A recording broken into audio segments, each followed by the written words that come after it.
Well, hi, everyone, and welcome. Welcome. Can you all believe it is September? But welcome to Aging Well. Thank you so much for joining us. We have got an amazing show tonight, but before we get started, you know, I always have to thank everybody. Thank Courtney Hayes for being our behind the scenes guru tonight. And of course, Audrey Bell Farrow with the ADRC for being our behind the scenes cheerleader. Could not do it without these two amazing people. But I have to thank, the biggest thank goes out to y'all, because, you know, as I say every month, if y'all weren't here joining us, we wouldn't have anything to do on a Tuesday. And it's been so fun for me to share Aging Well with so many new people over this past month. So hopefully we have some new viewers joining us tonight. So I hope you enjoy it. I hope more than that, I hope you learned something from it. We're going to get started with the cooking demo that is actually at your request. I have had so many requests to hear from Mark Groman at Meridian Restaurant. You want to see the cooking demo that he did on our very first Aging Well. Mark is the owner and executive chef of Meridian Restaurant in downtown Winston, and he is a huge fan and friend of Wake Forest School of Medicine and a good friend of mine. And when I was thinking about putting this crazy project called Virtual Aging Well together, he was the very first chef who jumped in and said, sure, I'll do it. Let's do a cooking demo. So without further ado, I'm going to turn it over to Mark, and you're going to be it's a real treat to see what he's making tonight.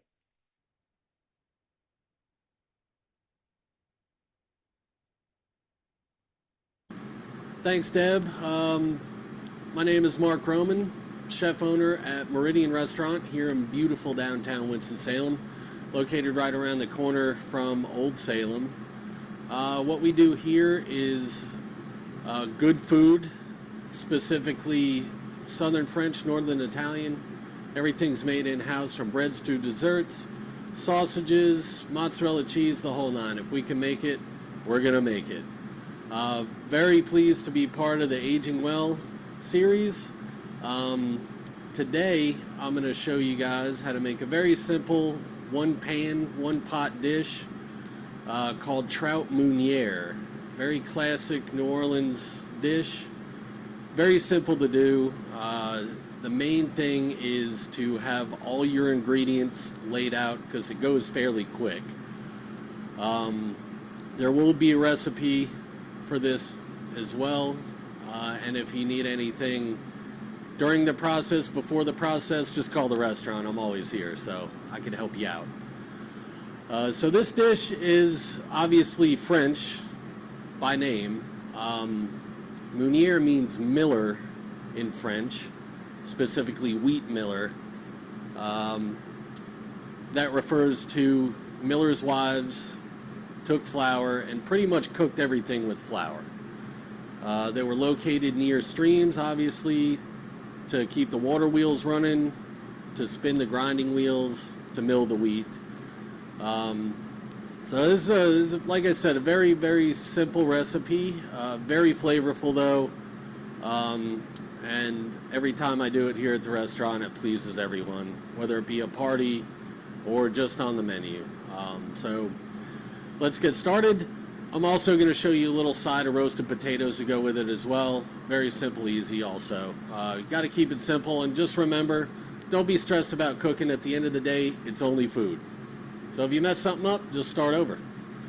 So what I'm going to do, instead of trout, I've got some yellowtail snapper.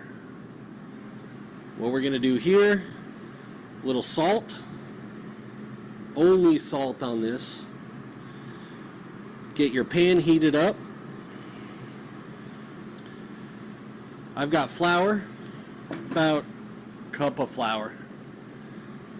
Also in the flour, salt and pepper. Give that a little stir. Got a little oil. About a tablespoon of oil.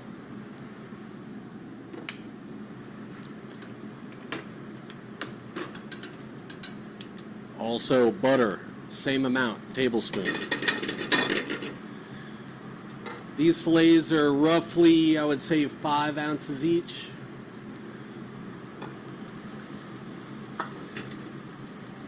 So if you can hear this, you can hear the butter sizzling. What we want to do is wait until that stops to add this. So while that pan is heating up, we're going to take our fillets, lightly dredge them on both sides in the flour. Always lay the fillets away from you.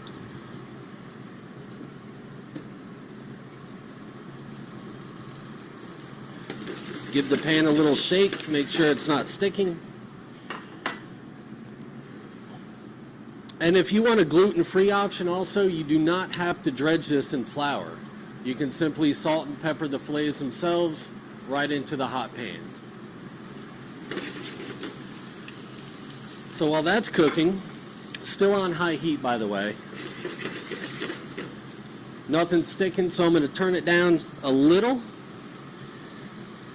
Depending on the thickness of your fillets, if you're doing trout, very thin fillets, you can leave it on high heat, not a big deal. You just don't want to burn that flour in the pan.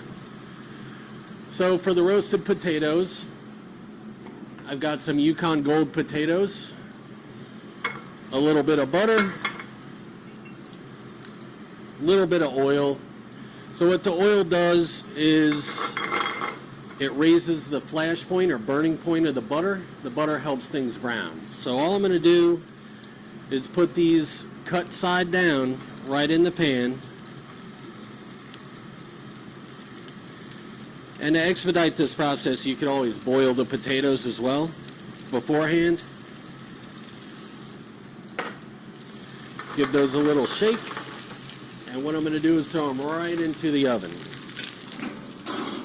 Obviously seasoned with salt and pepper. You can throw some herbs on there if you'd like. Give these a flip. And you can see nice brown color on those. That's what we're looking for. And we're just going to let those cook in the pan. Everything's roasting.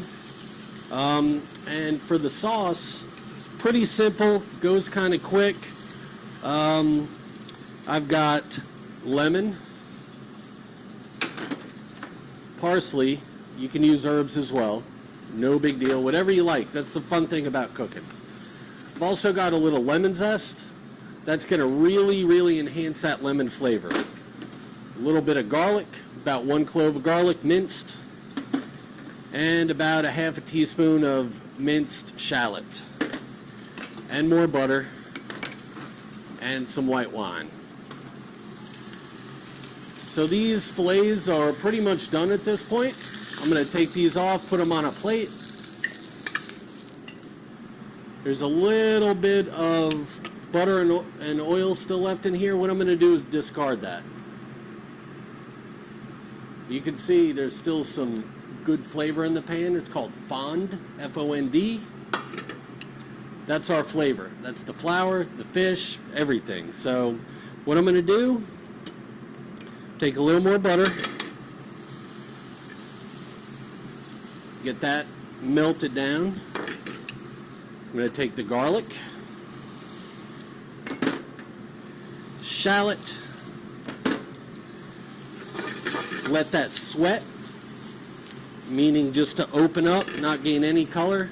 Now I'm going to deglaze with the white wine, a little Chardonnay.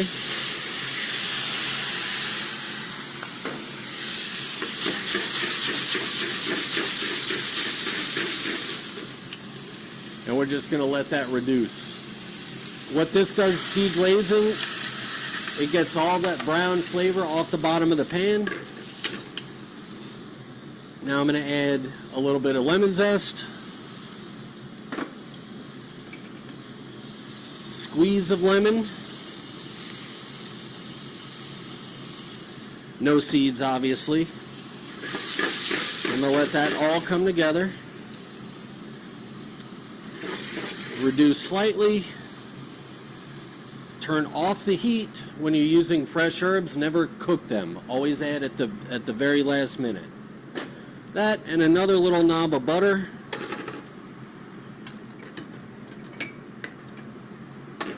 Tablespoon or so. And just swirl the pan off the heat. Right? And what this is going to do is emulsify the sauce, meaning bring everything together, thicken it slightly. We're going to get a little help from the flour to thicken the sauce also.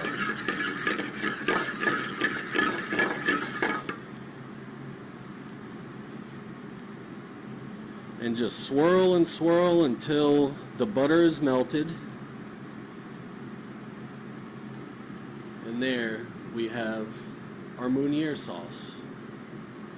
Obviously, always check for salt and pepper seasoning.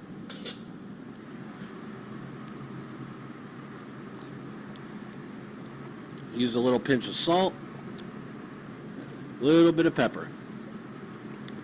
And that's all to your taste too. If you don't like salt, don't want to use salt. If you have some dietary issues that you can't have salt, don't worry about it. It's only cooking. Your food, not anybody else's. So at this point, we're going to put our fillets back in. Kind of coat them all over.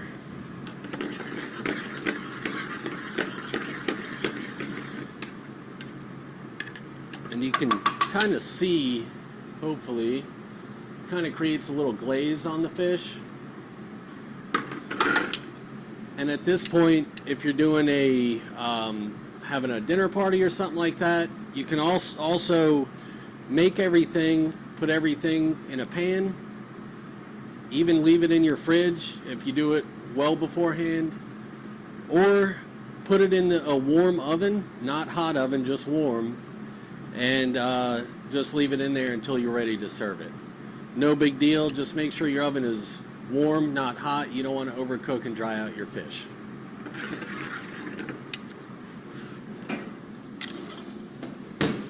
We've got our roasted potatoes. You can see very, very nice color on those. And I'll show you how to plate it. And you could add green beans to this. Is pretty classic with this dish. Roasted potatoes, you can serve rice with it, whatever you want. Like I said, it's your food. Do what you want. Use the flavors you want, seasonings you want. So all I'm going to do, and you can put a little spinach down, whatever. Put these down right in the middle of the plate.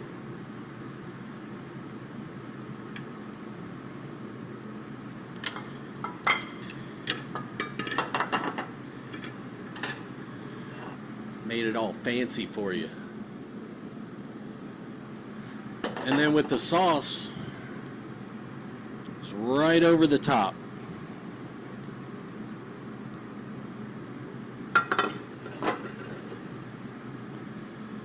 There you have trout Meunier, snapper Meunier. But, you know, sauce works with any fish. Like I said before, if they're thicker fillets, might take a little longer to cook. Thinner fillets, higher heat, shorter time, no big deal. Use seasonings you like. If you don't like just parsley, you could use basil, thyme, whatever. It's the joy of cooking, you know. You use the flavors you like, the seasonings you like, the fish you like. If you don't like trout, use snapper. It'll work with swordfish, anything. You could add shrimp to this, do shrimp Meunier. Very easy classic dish that you can alter to whatever your taste might want. So that's it. Trout Mounier. Thank you very much. And come see us at Meridian. Good food, good people, good times. Everything's fresh. We do stuff like this all the time. Our menu changes daily. You can check out our website at meridianws.com. I update menus every day around 4 o'clock. Give us a call, make a reservation. Thanks a lot. Have fun cooking, and hopefully we'll see you at our table soon.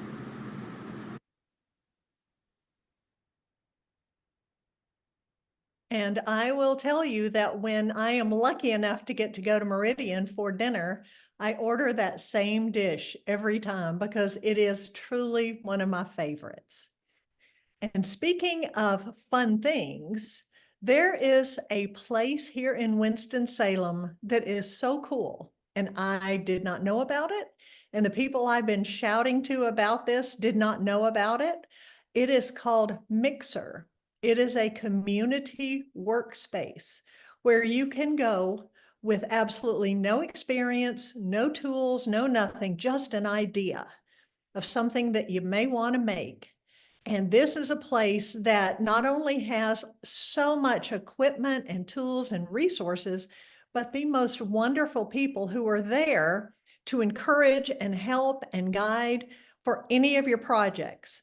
Now, I got to go with Elaine Lamson. She gave me a tour and introduced me to some of the makers. So I'm going to turn it over to Elaine right now and let her give you a tour of Mixxer.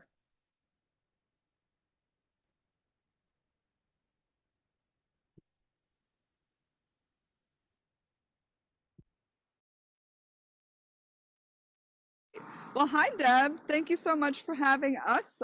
We are Mixxer Community Makerspace, and we are excited to be on Aging Well. We are here at Mixxer Community Makerspace, located at 1375 North Martin Luther King in downtown Winston-Salem, and we cannot wait to show you what we've got going on. We work a little bit like YMCA, and you can get a membership, or you can just come in and take classes without a membership. We have so many different departments to share with you and for you to explore, everything from woodworking, metalworking, sewing and textiles. We have screen printing, 3D printing, laser cutting, and so much more. Why don't you come on inside and hear from a few of our folks? Come on. I'm Alan Shelton. I'm the founder of Mixxer Community Makerspace here in Winston-Salem. And in 2018, we opened our doors to the public, but the community of Mixxer started in 2014. I realized that I'm not the only person in our city who needs a place to work, needs tools, needs access to resources that maybe they can afford them, but it just doesn't make sense. But most of the time it's, I don't want to invest thousands of dollars in equipment that I don't know how to use. And so I went out in the community asking people if there was a place where you could go and have access to these tools, what would be there and what would you do there? And 4 years of going out in the community, talking to people, putting together a business plan, putting together a board of directors, and raising the funds, we opened Mixxer in 2018. And since then, we've built education programs that are fun for adults to come spend an afternoon or a couple hours making something. Maybe they're trying something for the first time. And we also built a youth education program so that younger folks could come here and safely use our tools in an environment where they can get the attention that they need. Right now at Mixxer, we have a little over 200 members. They don't all come every day. There's probably about 50 to 60 people that we see every week. But a lot of our members just want to be part of a community where there are other creative people. And when people come here, sometimes they just come here to be inspired. When you're around people who make things and you're interested in the things that they're making, it can get your ideas to start flowing, and all of a sudden this idea that's been trying to bubble to the surface finally shows up and lets you know what it's all about. And our community is very supportive of makers. when people come here with just an idea, we try our best to figure out how to get them past the idea phase into actually realizing that thing that they were imagining in their mind. So our members, most of them pay about $55 a month to come here and on their own time to do their own thing, just like you would if you had a membership to a fitness club or the YMCA. They come to do their own thing and meet with other people. Some people that come here are not members. They may be here to take a class. Every September, we have an iron pour here at Mixxer. And we've done it several different ways over the years as far as how we market it to the community. But this year, we're calling it Arts on Fire. There are classes in the month leading up to the finale that this year will happen on September 15th, which is a Sunday. In the time leading up to that day, there's classes where you can come. You do not have to be a member. You just pay a small fee to come make a piece of art using fire.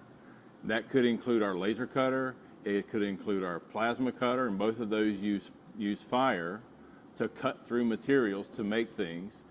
You could take a jewelry class. You could take a blacksmithing class. We have knife making classes. And all of those things require the use of fire to make something artistic.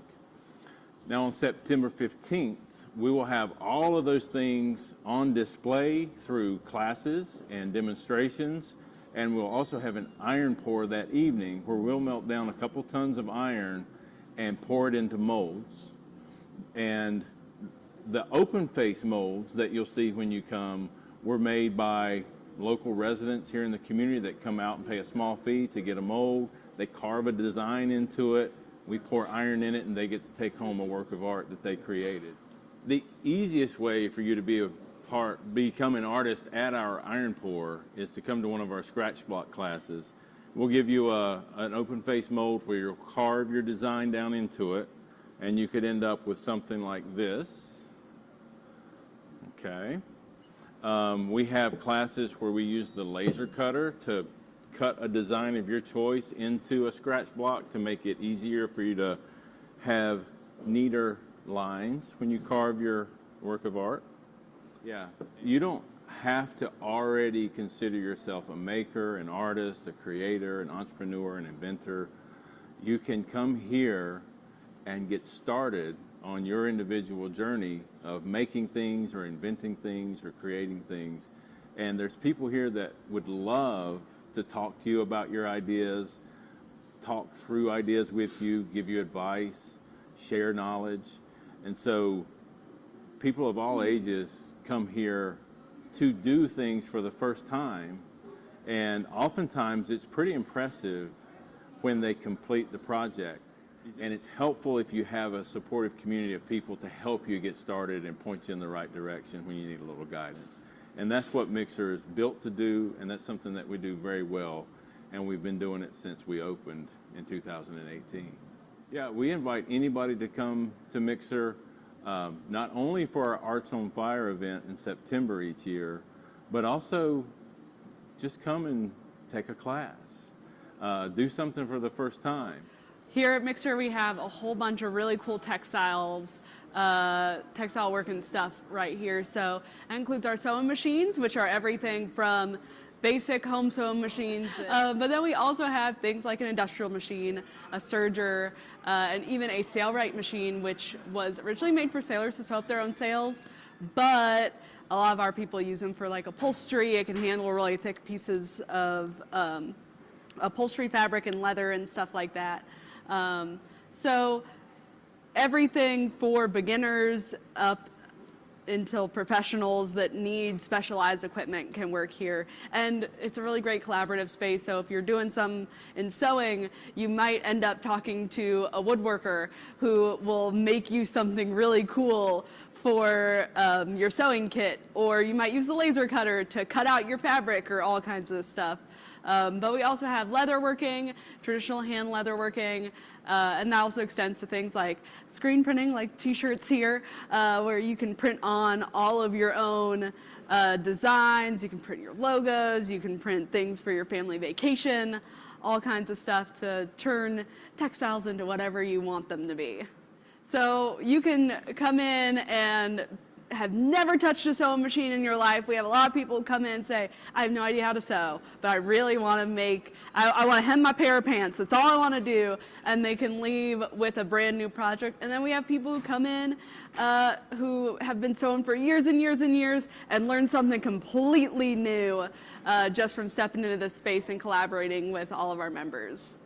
The makerspace here in Winston is unique in how much equipment and the variety you have. You don't find many workshops where you have a full wood shop, you have a full metal shop, we have a full sewing area, a full printer bank with top of the line 3D printers and a laser cutter, and an amazingly dynamic community of people who, I mean, everyone here just wants to help everybody. It's wonderful. You come in and it's like that old show Cheers, where you come in and everyone knows your name, and it's something you just don't see. It's not a typical place. We would love to have more people come to Mixxer. It's a community, and it always needs one or two more people. And so many people have crafting skills that they're sitting in their home by themselves, and they're learning how to do this stuff off YouTube. And you can go a long way off YouTube, but you sort of need somebody who's going to appreciate it. And that's the thing, is that there is nobody in the world more impressed with someone doing something on the Cricut than the guys in the wood shop. And the guys in the wood shop are always terribly impressed with the people who are doing the metal work. And the people who are doing the metal work are fascinated by the 3D printing. Even though it's not their thing, you see magic done all over this building. Like, you'll see people quilting. I've never quilted in my life. And you'll see just beautiful pieces coming out from the sewing area. And it's amazing to see the art that come from these people. And they're everywhere. And they're all normal people. They're the people you'd see at CVS or, in the lobby, and they come in here and you can just see the magic pouring out of them. It's wonderful. So Deb and everybody here at Aging Well, I really hope you enjoyed hearing from all of our amazing community members. I think you can see what a special place it is. Once you get here, you're going to find that special something, find some new hobbies, find some new friends, and definitely make some cool things. I would personally like to invite each and every one of you to come take a free tour anytime you want between Tuesday through Saturday, 12 to 8 p.m. We're going to take you for a tour, walk you around the space, explain to you anything that you're interested in, and talk a little bit about other ways that you can become part of the community. That might be volunteering, that might be becoming a member, or we'll find something else for you to do. WS Mixxer, that's WSMIXXER.org, WSMixxer.org. Thank you so much. Have a good one.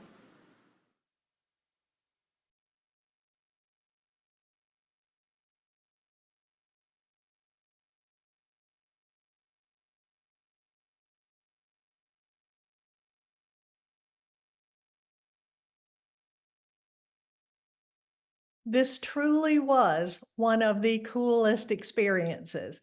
And I have told several people that typically when I go out to shoot one of these Living Well segments, maybe I'm there for about an hour, because remember, it's about a 12 to 13-minute segment. I was there almost 3 hours, because everybody that knew what I was doing, it's like, come here, come see what I'm doing. I have got 3 hours of content that I had to shave down to about a 12-minute video. So I cannot wait to get involved myself. And I would encourage anyone who even has a remote interest in something like this, let's go to Mixxer and have fun. Because I think what you're going to hear in our next feature live presentation for Dr. Kritchevsky is having fun is a very important part of aging well. And to that point, Dr. Kritchevsky, Dr. Steve Kritchevsky, he is a professor of gerontology and geriatric medicine at Wake Forest University School of Medicine. He is the director of the Pepper Aging Center and the co-director of the Sticht Center for Healthy Aging and Alzheimer's Prevention. It's, you know, it's a long name, but it just feels so good to say it every time I do. But Dr. Kritchevsky is a friend and a mentor to me and to so many others. And I love hearing when he wants to ask the question, so what is aging well? You're about to hear. Thank you, Deb. Can you hear me? Just hear you great. Great. Let me share my slides. So I'm really pleased to have this opportunity to talk to folks. We're in the Sticht Center for Healthy Aging and Alzheimer's Prevention. When people hear what I do, they always ask me, you know, have you found the secret yet? Do you know what the secret is? And so, not sure it's a secret, but we do have some pretty solid tips that we've learned over the years, and I'd like to share those with you. I think one thing that people kind of lose perspective is how much things have changed for aging in our society over the last 100 years or so. Turn of the last century, 1900, life expectancy was only about 55 years of age, and it's now close to 80. Someone born in 1900, more likely than not, would not make it to the age of 65, and now almost everybody does. Even the chances to reach 100 are very high. And so these health gains are really unprecedented in the history of mankind, where through most of history, life expectancy was only about 35 years. But because so many people are living longer, there are aspects of aging that really society hadn't had to deal with until the last half a century or so. So although many more people are hitting 65, people often tell me that 65 hits back. And so among people over 65 or older, almost 30% have some kind of disability, and Alzheimer's disease is very scary and very common. And at least about a third of people age of 65 or older would fall each year, and people don't realize how important a source of misery that is. It's the #1 cause of fractures, hospital admissions, loss of independence, and injury deaths in older adults. So when we talk about aging and aging well, people have different things in mind. And it really are a number of things that go into being satisfied with the way you are as an older adult. On the one side is disease avoidance. We'd really rather not have a heart attack or a stroke or get Alzheimer's. So that's a very important part of it, but it's not all of it. There's also how we're doing physically and cognitively. And we want to be doing well enough so that we can be and function independently and interact with our friends and family in productive and important ways. These two are the things that our aging center tends to focus on, and really most biomedical approaches to aging really focus on disease avoidance and independence. But there's more to life than that. There's being engaged with your family and community, and then ultimately there's what is the meaning and purpose of your life. And I will come back to these points at the end, but just to say that the medical establishment doesn't have that much to say, or increasingly more, but for the most part is really focused on disease avoidance and independence, and other aspects of community life can help provide opportunities for engagement and provide meaning and purpose.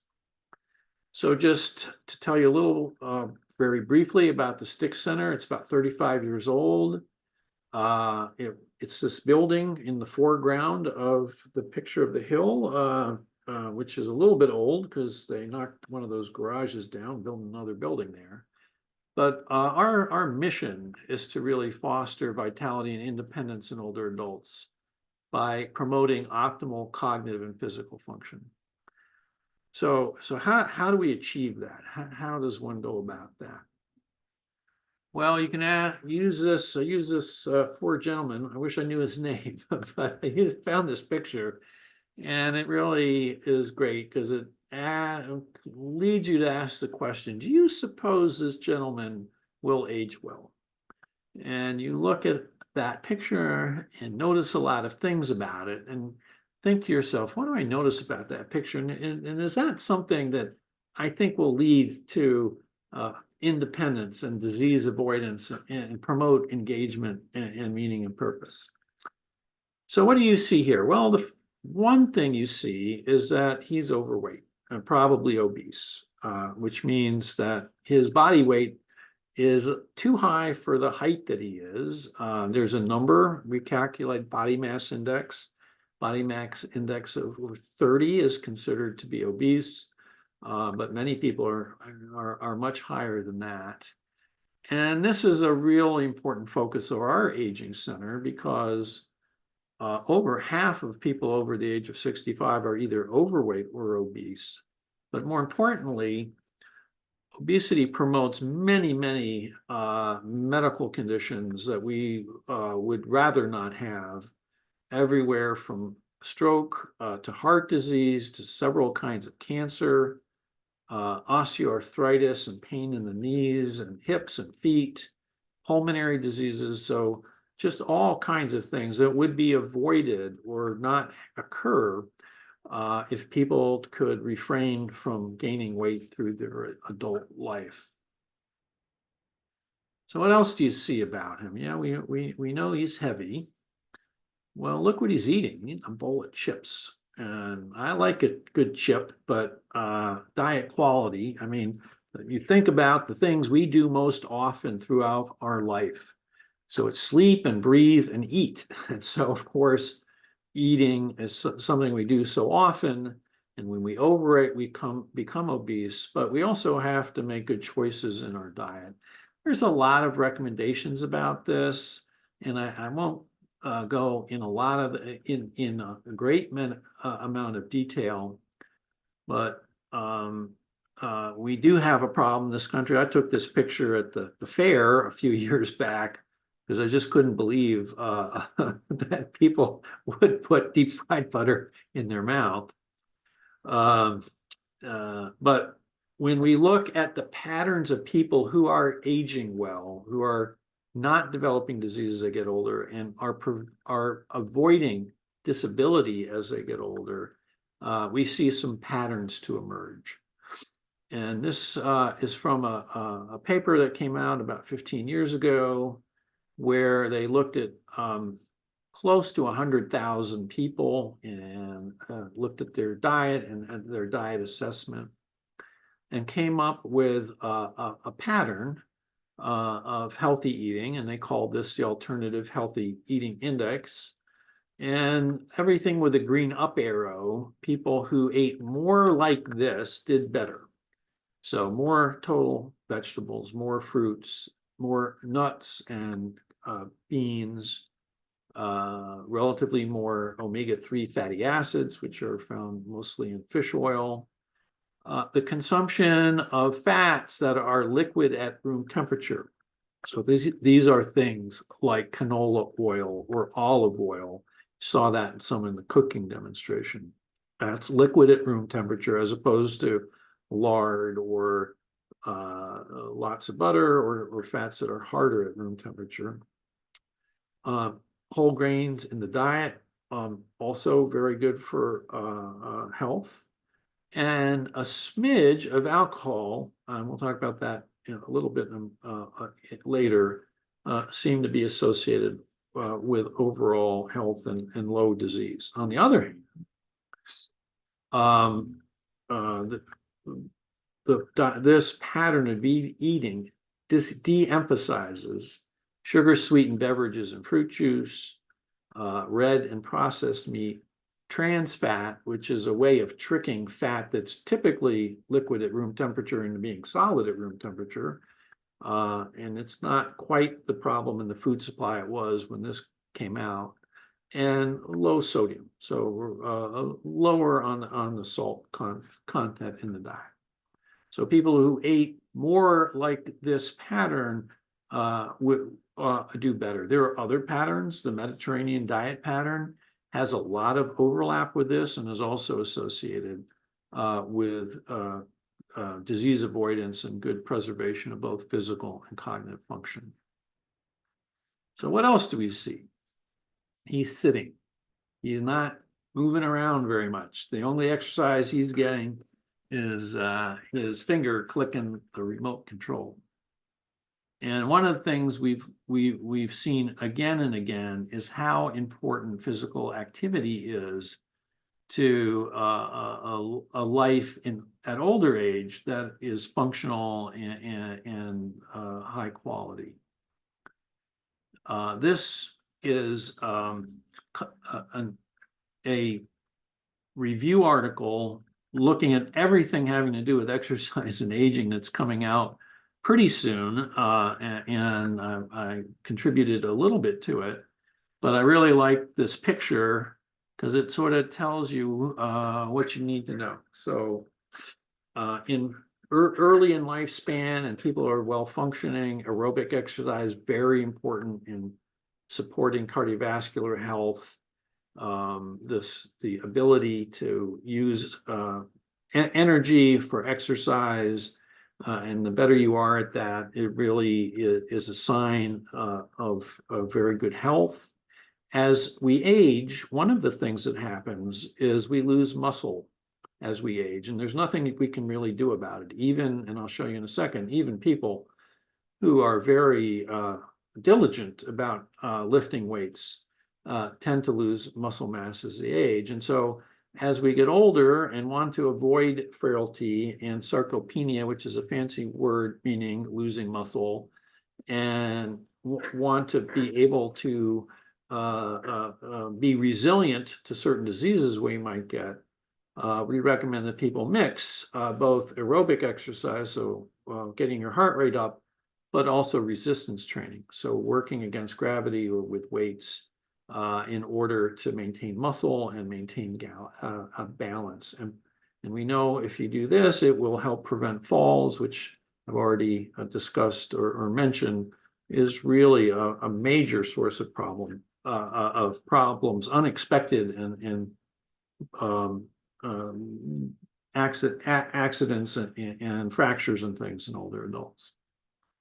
So this is a picture that aging folks show each other a lot.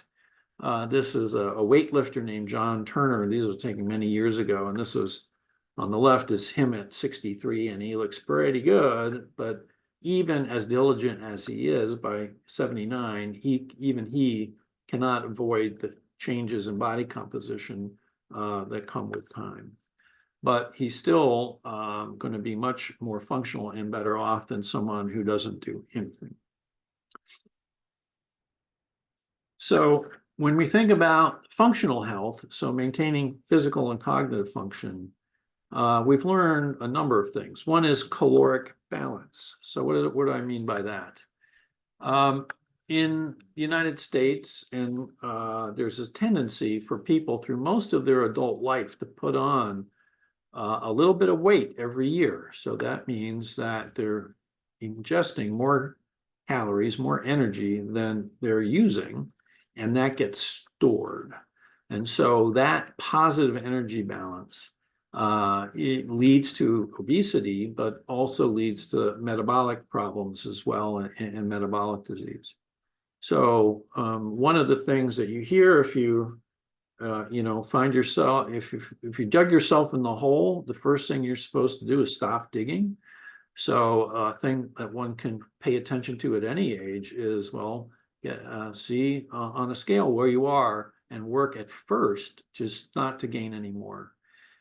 In some of our studies, the people who seem to do the best when we see them at age 70 are the people who weighed about the same at 70 that they did when they were 50. Even if that's overweight or a little obese on the obese side, that still seem to hold true.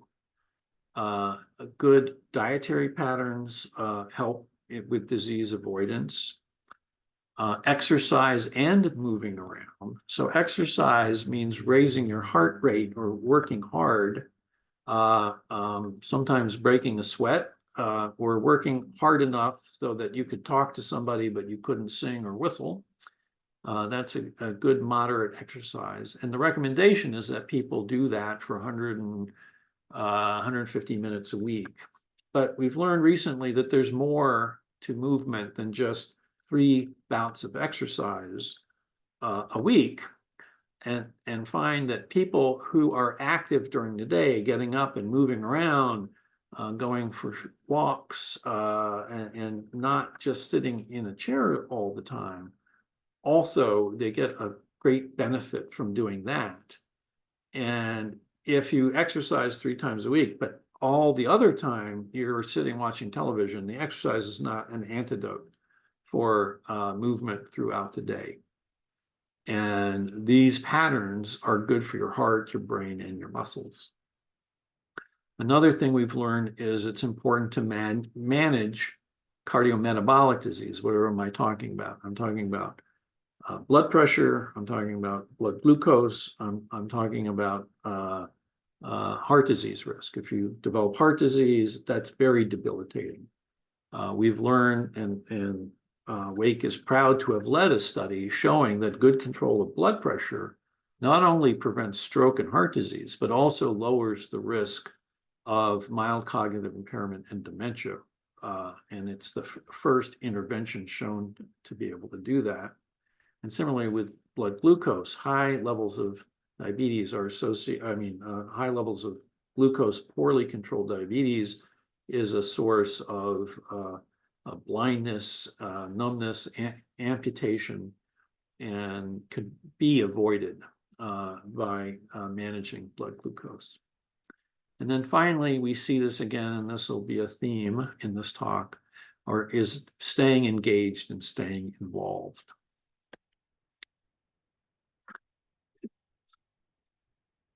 So some of you may have heard of the term blue zone, or read or seen a book called The Blue Zones. Blue zones are regions in the world where people seem to live longer and perhaps better, more functional than other places. And it was appeared in 2005 in the National Geographic magazine, in the cover story you see here, The Secrets of Long Life. And the author, Dan Butner, identified 5 areas where people seem to live the longest. And this was in Japan, Sardinia, Costa Rica, Greece, and Loma Linda, California, particularly among the Seventh-day Adventists there. And so he has a book that came from this, which found sort of 9 similarities or things that seem to cross-cut these areas.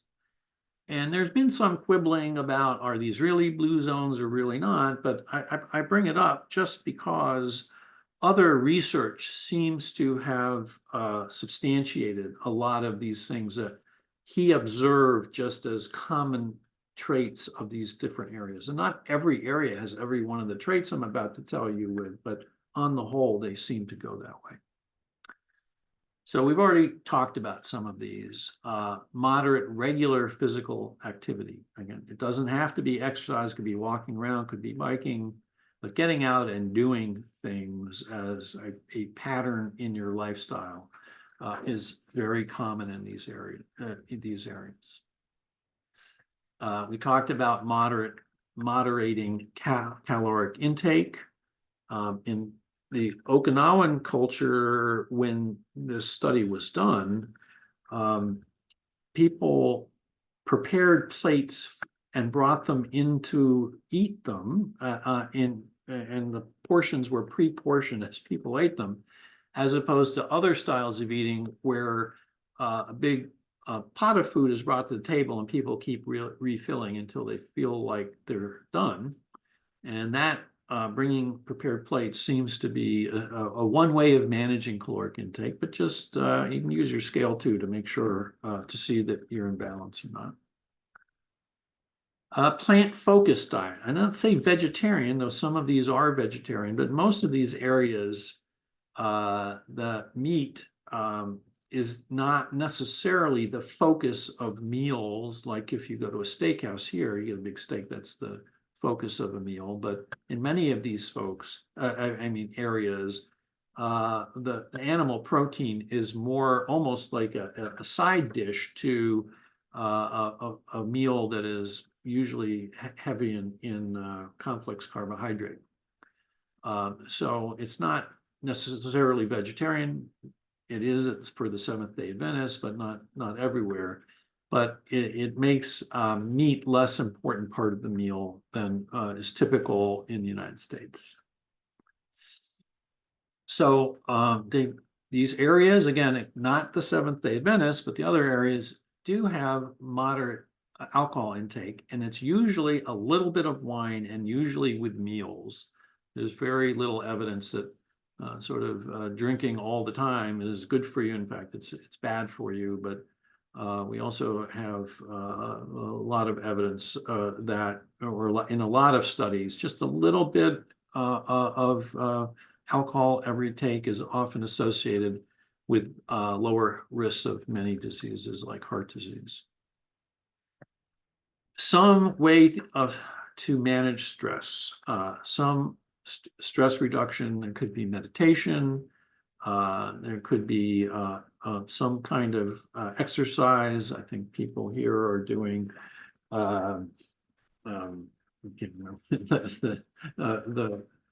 some yoga here, Tai Chi are all ways to manage stress. People may have their other ways, own ways to manage it, but that's part of the lifestyle. And then the last three are really things that people have to find for themselves or have cultures that promote it. Engagement in family life, very important. In many of these cultures, households are multi-generational, so 3 generations in a house. And everyone in those communities and everyone in those households has a role to play in those in that household. Engagement in social life. We heard about the Mixxer, the WS Mixxer would be an example of getting out and engaging with others, staying connected in the community. They provide a source of we found during the pandemic that there was an epidemic of loneliness caused by all the isolation. I'm not sure we've completely gotten out of that. I think people should be purposeful in making steps to re-engage and build ties in their community. Engagement in spirituality or religion is very common in these communities. I think people doesn't seem to matter which it is, which religion it is, but that is also a way to stay engaged in the community as well. And finally, meaning and purpose in life is important. And we see this in our studies, and we see this in literature. We ask people who are older if they feel like they have meaning and purpose, and the ones that do live longer. And it's related to odd things like pain, for example, experience of pain. People who feel like they don't have meaning and purpose report higher pain scores. Where this comes from, I think, is also as an outgrowth of being engaged in the community, volunteering, teaching, helping are all ways to develop this. So some key points to take away.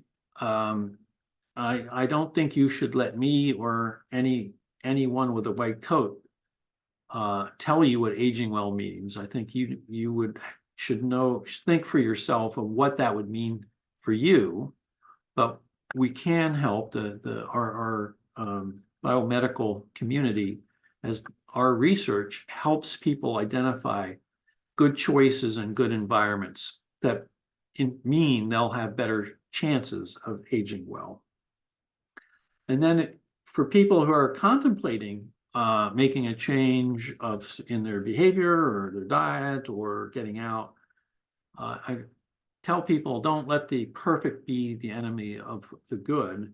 Even going out and exercising 1 day a week, even if it's not quote unquote the recommendation, is still better than not exercising at all.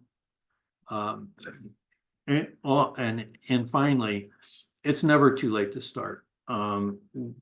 People have done studies of people in their 90s and started people who were between 90 and 100 on weight training programs with lifting weights, and had remarkable benefits on function, made people double their strength and greatly improve quality of life. So it's never too late to start. I thank you, and it was really a pleasure sharing this with you, and there might be time for questions. I don't know. I'll turn it back to Deb. Well, we would love to entertain some questions. I've already gotten one. Okay. Is how do we get involved with any of your programs at the Sticht Center? Right. Well, we are often looking for volunteers to be in our studies. And when we tend to send out flyers, but there's a site on the Wake Forest, the hospital website called Be Involved that will have opportunities listed. I think the people who are recruiting or helping identify people to be in studies tend to have a list of all the studies that are going on. So even if you're not qualified for one, you might be qualified for another. And there are all kinds of things, and we have stuff going on all the time. There is a number, I think, right, that we used to give out, and you used to give out, though I'm ashamed that I don't have it with me. Well, what I can do is send everybody a copy of the most current vital newsletter. Perfect. Virtual. Some people may have already received it, but if you haven't, I'll send it to you electronically. Right. And I'm going to ask the follow-up question, just setting you up so you can address this. Okay. Is there any charge to participate in the studies? No, the studies that we do are at no cost to the participant. Oftentimes, if there's a lot of time involved, we'll even provide some monetary consideration of the time it takes to participate. And sort of that varies from study to study. If you have difficulty with transportation, the Sticht Center has 2 drivers and 2 cars, and we're often bringing people in who couldn't otherwise participate. Sometimes we'll go to your house. Depends on the study, and work with you there. So no, it would be a cruel trick for us to have you involved in our work and then ask you to pay for it as well. So no, we don't do that at all. Okay, we have got some more questions. Can you talk more about COVID, how it may have harmed aging well? Yeah. So COVID is restructured society. This thing, my talking to you now, it would have been in person 5 years ago. We did this at the library, and because of Deb's great industry and creativeness, we changed it to the format that you're seeing now. So it's hurt the natural flow of connectedness that existed before COVID, because I'm not sure everything got reconnected after COVID was over. The people, there are very different experiences of people who got COVID. The people who had many chronic diseases and were overweight or obese had a much worse time with the disease, and were much more likely to die from it than people of the same age who didn't have those health conditions. And there is evidence of long COVID, where in some subset of people who got COVID, symptoms lingering on, and this includes fatigue, some changes to long and some complaints about cognitive changes as well, that a fog that has gone with it. Most of the cases of those that I've talked to, most of it has resolved, but this is really an active area of study right now because the whole thing just started 4 years ago, less than, so we still don't quite understand the full implications. But it's not good to get, and I would recommend people make sensible precautions not to get it. And the vaccine seems to be the people who receive the vaccines and get the boosters have fared much better, even as the burden of COVID has gone up and down in the community. I have another question. I'm Yeah. 80. I try to walk Yeah. about 3 miles 4 times a week with light weight and resistance training the other days. Should I be doing more? I think if you're happy with this, I would say this sounds great. You're a poster person for what we would hope people would do. There are diminishing returns. You know, if you look at a curve of how much activity you do and the potential benefits of it, it flattens out. And so doing more is not necessarily, you might have other things to do with your time. It's not going to be that much better to do more. I think what you're doing sounds ideal. You know, I have heard from a friend of mine, a neighbor actually, he says he participates in every study that he's eligible because he feels like he gets such amazing care and Yeah. such great attention. He always teases my husband, who is a physician. He said, I get a whole lot more attention from being a part of studies at the Sticht Center than I've ever gotten from my own doctor. So he's always challenging Don to be as good as the Sticht Center. There you go. Well, we put a lot of attention in making sure a participant and volunteer experience is a good one. And it is true, oftentimes you'll have scans or other assessments that you would never get at your doctor's office. And even though it may not have immediate medical, it's certainly quite interesting. And we find a lot of people just fascinated by the kinds of tests that we're doing and the things that we're investigating. So thank you for your participation. I'm really grateful. Well, I got another question. What about dietary supplements such as antioxidants and metformin? Right. So metformin is a drug. It's not a dietary supplement. And it's used to treat diabetes in its type 2 diabetes in its early form. There's a interesting thing about metformin is that when you look at people with type 2 diabetes who take metformin and compare them to people who are using other kinds of drugs to manage their diabetes, people with metformin seem to do much better. And in this latest wave of COVID illness, people with diabetes who are on metformin had a much lower mortality rate than people with type 2 diabetes who are on other things. And people are considering, in fact, we're considering studies to see if metformin would have some benefits, even if you don't have type 2 diabetes.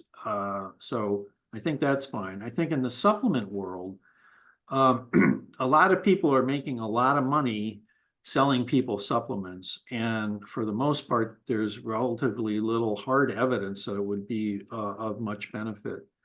An exception might be for people who don't get outside very much. Vitamin D deficiency is relatively common in older people.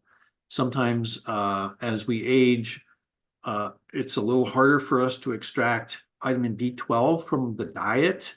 And so B12 supplements can be helpful in those cases. I think they're unlikely to be dangerous, but I think in most cases, but also the evidence for benefit for most of them either doesn't exist, or if there is a benefit, it's very, very minor. And someone has raised their hand. I would just ask if you please put your question in the Q&A section or the chat. That's the best way, really the only way that we can address your question. So we want to take care of you. Just ask that you put your question there.